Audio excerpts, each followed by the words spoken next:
Assalamualaikum warahmatullahi wabarakatuh. Perkenalkan, nama saya Indira Putri dengan NPM 25411087 kelas manajemen 25A yang akan menjelaskan tentang fiqh munakahat oleh dosen pembimbing Bapak Muhammad Askaf Asnan Siregar MH pada mata kuliah Pendidikan Agama Islam.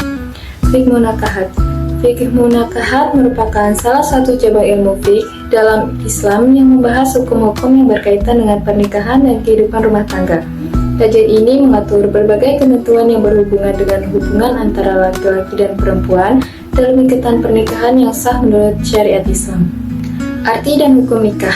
Nikah menurut syarak adalah melakukan suatu akad atau perjanjian untuk mengikat diri antara laki-laki dengan wanita untuk menghalalkan hubungan keduanya dengan sukarela dan persetujuan kedua belah pihak dalam rangka mewujudkan rumah tangga yang diridhai Allah Subhanahu wa Ta'ala.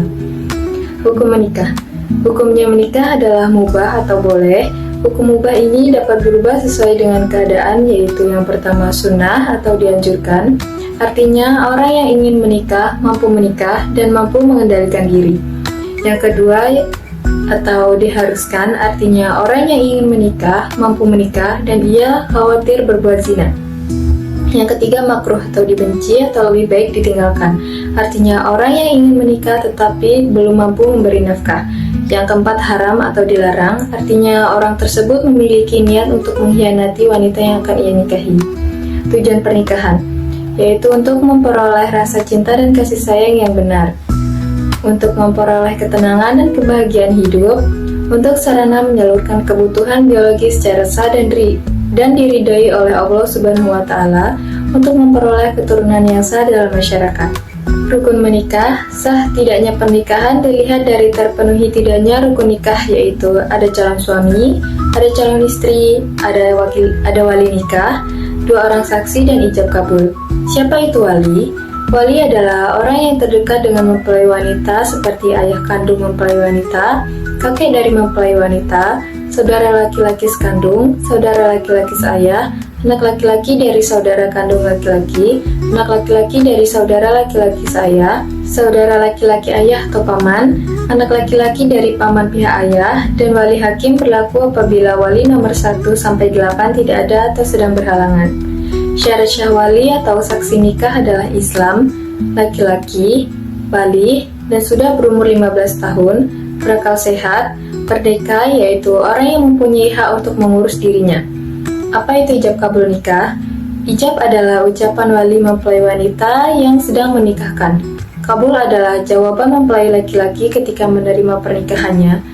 Syaratnya adalah ijab kabul dilakukan dalam satu majelis. Ijab kabul tidak boleh mengandung persyaratan, dan ijab kabul dilakukan dengan jelas, mudah, dan tunai, atau langsung saat itu. Wanita yang tidak boleh dinikahi, yang pertama, yang haram dinikahi karena keturunan, seperti ibu dan ke atas, artinya ibu kandung, nenek, buyut, dan seterusnya tidak boleh dinikahi. Lalu anak perempuan kandung dan ke bawah, maksudnya anak, cucu, perempuan, cicit, dan seterusnya juga haram dinikahi. Kemudian saudara perempuan, baik saudara sekandung, sebapak saja, atau seibu saja. Selanjutnya saudara perempuan dari ibu, bibi dari pihak ibu. Lalu saudara perempuan dari bapak, seperti bibi dari pihak bapak. Berikutnya, anak perempuan dari saudara laki-laki, yaitu keponakan perempuan dari kakak atau adik laki-laki, dan keturunannya ke bawah. Terakhir, anak perempuan dari saudara perempuan, yaitu keponakan perempuan dari kakak atau adik perempuan, dan keturunannya juga. Yang kedua, yang haram dinikahi karena sesusuan, seperti ibu yang menyusui, statusnya sama seperti ibu kandung. Dan saudara perempuan sesusuan diperlakukan seperti saudara kandung, karena itu mereka haram dinikahi. Yang ketiga, yang haram dinikahi karena hubungan perkawinan seperti anak tiri, yaitu anak dari istri yang sudah digauli, istri dari anak laki-laki atau menantu, baik masih menikah dengan anaknya atau sudah cerai, tetapi haram dinikahi. Mertua, yaitu ibu dari istri, ibu tiri, yaitu ibu dari ayah. Keempat, yang haram dinikahi karena mengumpulkan dua orang perempuan yang keduanya muhrim, seperti tidak boleh menikahi dua saudara perempuan sekaligus, atau seseorang perempuan dan bibinya dalam waktu yang sama. Kewajiban seorang suami yaitu mencari nafkah untuk keluarga sesuai dengan kemampuan suami, memberikan perlindungan dan rasa aman terhadap keluarga, memberi nafkah lahir batin dan kasih sayang pada istri dan anak, memberikan bimbingan, didikan, dan mengatur keluarga supaya selamat sejahtera dunia akhirat, berusaha menjadi kepala rumah tangga yang bijaksana. Kewajiban sebagai seorang istri yaitu taat dan patuh kepada perintah dan aturan suami, mengurus rumah tangga dengan baik, berusaha menerima dan ikhlas pemberian suami dan tidak meminta sesuatu di luar kemampuan suami. Jika ingin berpuasa sunnah harus izin ke suami, menjaga kehormatan dirinya dan menyenangkan di depan suami, menjaga rahasia suami dan harta suami, mengasuh, mendidik, dan memberikan kasih sayang kepada anak. Hikmah menikah. Menikah adalah sunnah Rasul dan punya banyak manfaat. Menikah bisa membuat batin lebih tenang, pikiran lebih jernih, semangat hidup dan kerja meningkat, serta membantu seseorang lebih istiqomah dan khusyuk dalam ibadah. Selain itu, pernikahan juga menjaga seseorang dari perbuatan maksiat, memperluas silaturahmi antar keluarga, membuat pasangan saling melengkapi dan menyempurnakan, serta melahirkan generasi penerus Islam yang saleh dan mendoakan ke orang tuanya. Hikmah pernikahan bagi orang yang menjalani pernikahan itu sendiri. Menikah membantu seseorang menjaga diri dari penyalahgunaan nafsu seksual, menjadi tempat untuk mendapatkan ketenangan jiwa, cinta, kasih, dan sayang, serta menjaga sarana belajar tanggung jawab dalam kehidupan berkeluarga. Hikmah pernikahan bagi lingkungan sosial. Pernikahan membantu menjaga masyarakat dari maraknya perzinaan, meningkatkan kedudukan dan kehormatan perempuan di masyarakat, serta memperkuat dan menyebarkan syiar Islam sehingga nilai-nilai Islam semakin berkembang dalam kehidupan sosial. Hal-hal yang dapat melepaskan ikatan pernikahan. Ikatan pernikahan bisa berakhir atau dilepaskan melalui beberapa cara tertentu. Cara-cara tersebut sudah diatur dalam syariat agar perceraian tidak dilakukan sembarangan. Di antaranya adalah talak, fasakh, khulu', ila, zihar, dan li'an. Masing-masing memiliki sebab, syarat, dan akibat hukum yang berbeda. Artinya, putusnya pernikahan tidak selalu karena talak saja, tetapi bisa karena kondisi tertentu yang membuat pernikahan tidak bisa dipertahankan. Talak. Talak adalah lepasnya ikatan pernikahan antara suami dan istri yang dijatuhkan oleh suami. Talak berarti berakhirnya kehidupan rumah tangga yang sebelumnya sah. Dalam Islam, talak diperbolehkan tetapi sangat dibenci oleh Allah jika dilakukan tanpa alasan yang jelas dan mendesak. Karena itu, talak seharusnya menjadi jalan terakhir setelah segala upaya memperbaiki rumah tangga dilakukan. Macam-macam talak. Talak dibagi menjadi dua macam. Yang pertama, talak raj'i, yaitu talak satu atau dua. Pada talak ini, suami masih memiliki hak untuk merujuk kembali kepada istrinya selama masa iddah belum selesai tanpa akad nikah baru. Kedua, talak bain, yaitu talak tiga. Jika talak tiga sudah dijatuhkan, maka suami tidak boleh rujuk kepada istrinya kecuali istri tersebut telah menikah dengan laki-laki lain secara sah dan kemudian berpisah. Talak ini disebut juga talak bain kubra. Lafaz atau ucapan talak. Talak dapat terjadi melalui ucapan suami, baik secara jelas maupun sindiran. Talak sarih adalah talak yang diucapkan dengan kata-kata yang jelas seperti "aku ceraikan kamu", sehingga talak langsung jatuh tanpa perlu niat tambahan. Sedangkan talak kinayah adalah ucapan sindiran, misalnya "kamu pulang saja ke rumah orang tuamu". Talak jenis ini baru jatuh jika disertai niat dari suami. Jika tidak ada niat menceraikan, maka talak tidak terjadi. Ila. Ila adalah sumpah suami untuk tidak menggauli istrinya selama 4 bulan atau lebih. Jika sebelum 4 bulan suami kembali kepada istrinya, maka ia wajib membayar kafarat sumpah. Namun, jika sampai 4 bulan suami tetap tidak kembali dan tidak memperbaiki hubungan, maka istri berhak mengajukan perceraian melalui pengadilan agama. Li'an. Li'an terjadi ketika suami menuduh istri berzina tetapi tidak mampu menghadirkan 4 orang saksi. Untuk menyelesaikan perkara ini, suami dan istri melakukan sumpah li'an di hadapan hakim. Akibat dari li'an adalah putusnya pernikahan untuk selamanya dan keduanya tidak boleh rujuk kembali. Anak yang dilahirkan pun tidak dinasabkan kepada suami.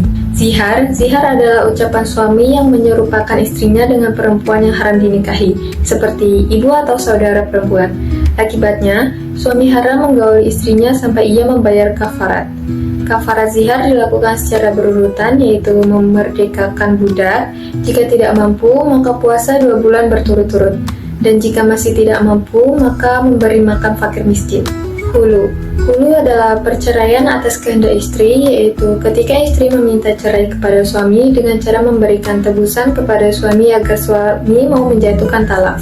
Tebusan ini misalnya berupa pengembalian mahar atau kesepakatan lain. Oleh karena itu, hulu sering disebut juga cerai gugat. Akibat dari hulu antara lain, hulu boleh dilakukan meskipun istri sedang haid atau sudah dicampuri, dan suami tidak memiliki hak rujuk meskipun masa iddah istri belum berakhir. Jika ingin kembali, harus dengan akad nikah baru. Fasakh. Fasakh adalah rusaknya atau batalnya ikatan pernikahan karena sebab-sebab tertentu, dan perceraian ini diputuskan oleh hakim pengadilan agama, bukan karena talak dari suami. Fasakh terjadi karena adanya kondisi yang membuat pernikahan tidak bisa dipertahankan.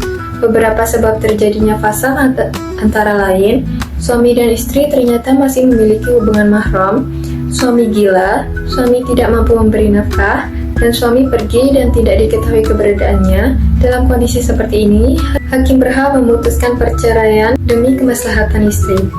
Hadanah. Hadanah berarti pemeliharaan, perawatan, dan pendidikan anak-anak yang belum mampu mengurus dirinya sendiri. Jika terjadi perceraian dan suami istri sudah memiliki anak yang belum mumayyiz atau belum bisa membedakan baik dan buruk, maka istri lebih berhak mengasuh anak tersebut. Namun, biaya hidup dan pendidikan anak tetap menjadi tanggung jawab ayah. Jika anak sudah mumayyiz, maka anak boleh memilih diasuh oleh ayah atau ibunya. Siapa yang dianggap lebih mampu dan lebih baik bagi perkembangan anak. Iddah.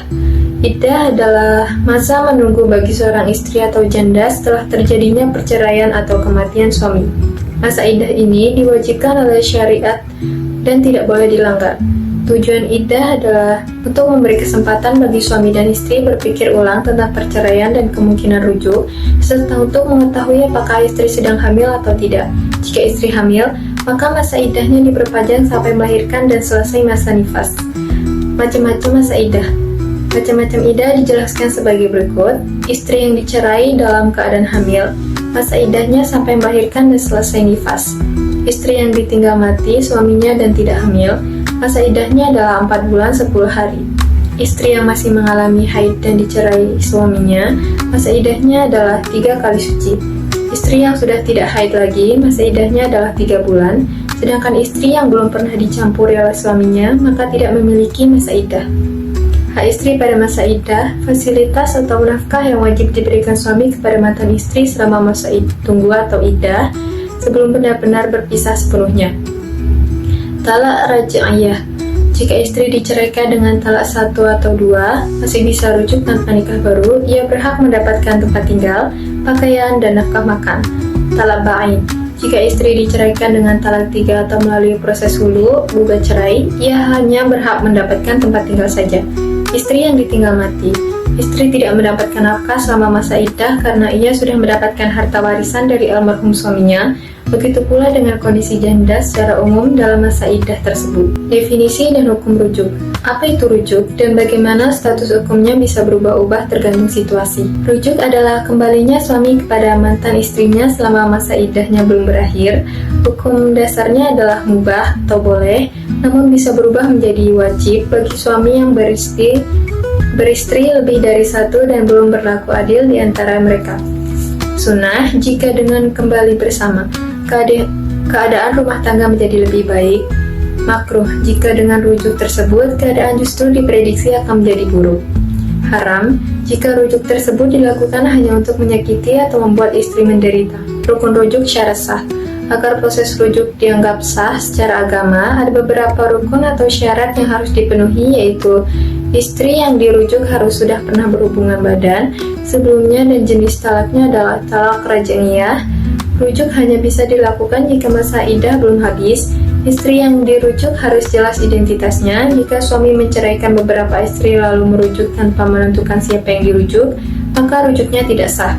Rujuk harus diucapkan dengan kata-kata yang jelas, misal saya rujuk kepadamu, atau melalui sindiran, dan tidak boleh ada paksaan dari pihak manapun bagi suami untuk melakukan rujuk. Sekian yang dapat saya sampaikan, semoga materi ini dapat bermanfaat dan menambah pengetahuan untuk kita semua. Saya akhiri, wassalamualaikum warahmatullahi wabarakatuh.